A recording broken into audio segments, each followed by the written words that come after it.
Hello, classmates. My demonstration today is centered on hitting the mark in target practice. Many of us are familiar with throwing darts in a bar or perhaps even shooting BB guns. At a carnival, the aim either way really is winning the prize.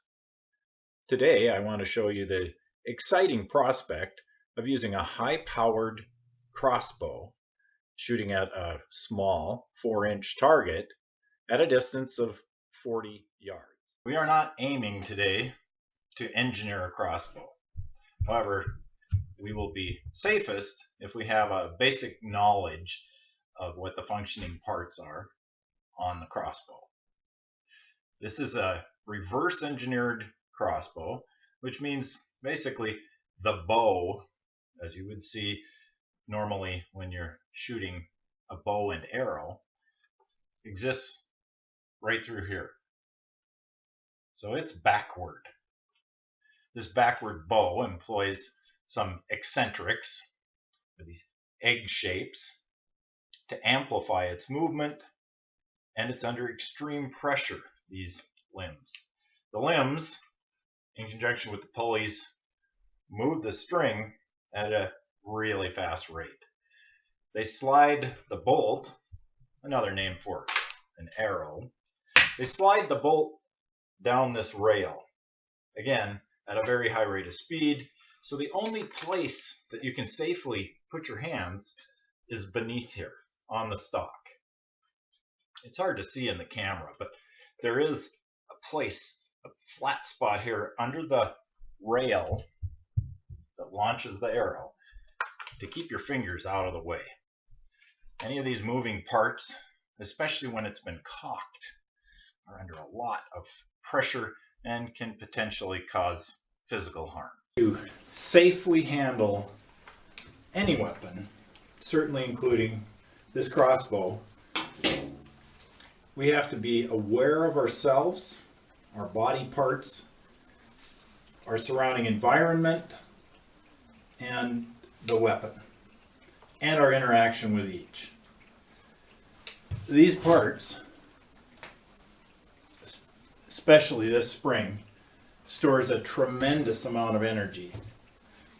Right now it is uncocked. It is in its most relaxed position, and it is least dangerous, and it still can hurt you. So you have to be careful. Fully use this crossbow requires a considerable amount of attention, actually of vigilance. There are many moving parts involved, and when cocked, which it is not currently, when cocked, it has the potential to take off fingers or limbs, and if it's also armed, loaded, it can take a life. So it's not a toy and not something to be treated lightheartedly. However, with the proper boundaries in place, it's a lot of fun and takes some real skill to hit the bullseye each time. This is my shooting table for today. The platform is a solid, flat, level floor. The table I'm using, or bench, usually in shooting you call it a bench. My table is solid, and because the floor is steady and flat and level, the table is as well. So I have a sturdy, solid place to rest the crossbow. This pad is also a closed cell pad, so it's pretty firm, but it gives just enough lift and cushion to be able to comfortably shoulder the stock. The stock is against my shoulder. I'm going to nestle. I've got my hand on the foregrip.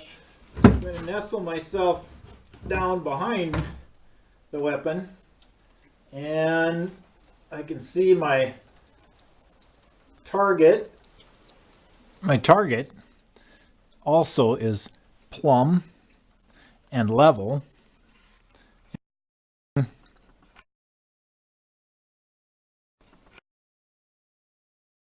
A sturdy wood structure. out at 40 yards. Now, I know it could be a little disturbing that there is a child's playground to the right, but rest assured there are no children present. I have verified that. You've heard the term ready, aim, fire, probably many times. Well, it's time to ready this weapon. We're going to take the sled, as it's called, from the stock where it is stored.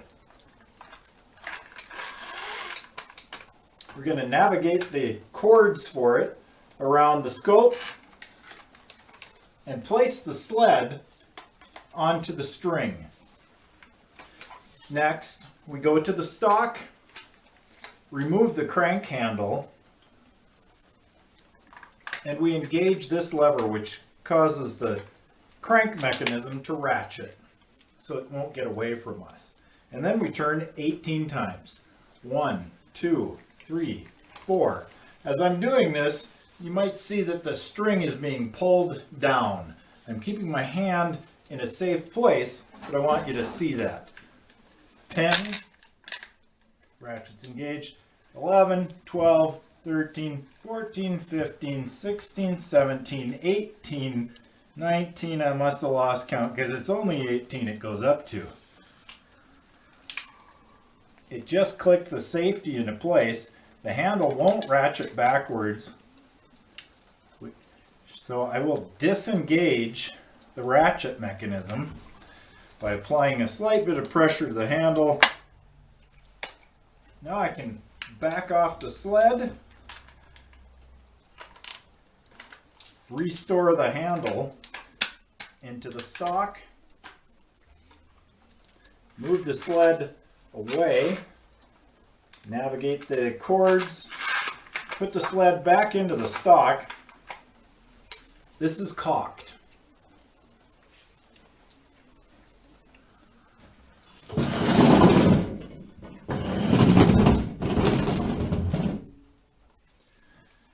With our cocked crossbow, it is dangerous now to put my hands in here, but it's not ready to fire a bolt till I take one from the quiver.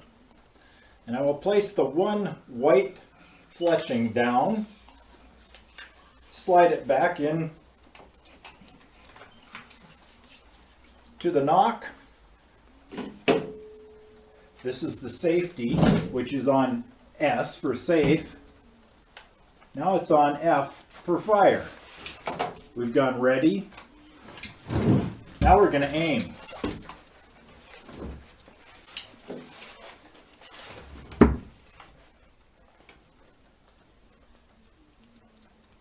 All right, I'm looking through the graticle. I'm aimed at the target I want. I said ready, aim, and now it's time to fire.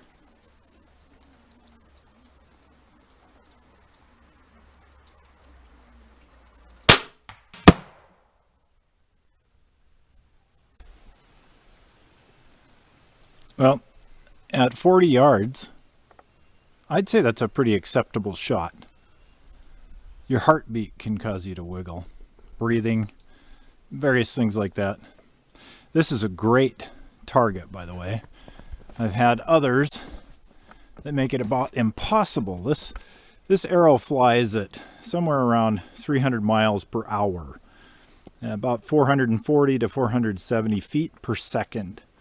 And when they hit, they get stuck. This particular spider web, spelled with a Y, little advertisement for them. This particular target, labeled no speed limit, is because it's made for crossbows that hit hard.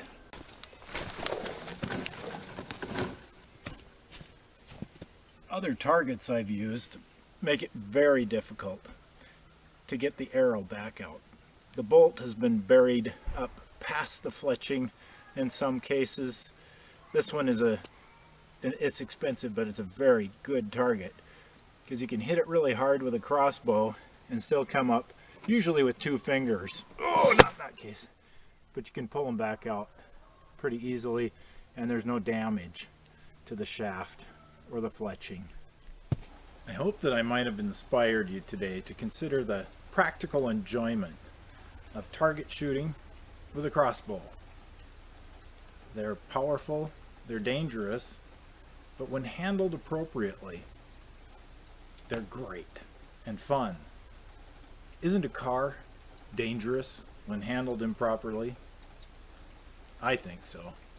Anyway, give it some consideration, and I hope to see you at the range. If I've piqued your interest in target shooting, you can look up that crossbow at TenPoint is the manufacturer name. That particular crossbow is a Nitro X. There's all kinds of videos at the manufacturer's site and all over YouTube as well, and various other target practicing. There are ranges and things like that. So look into it.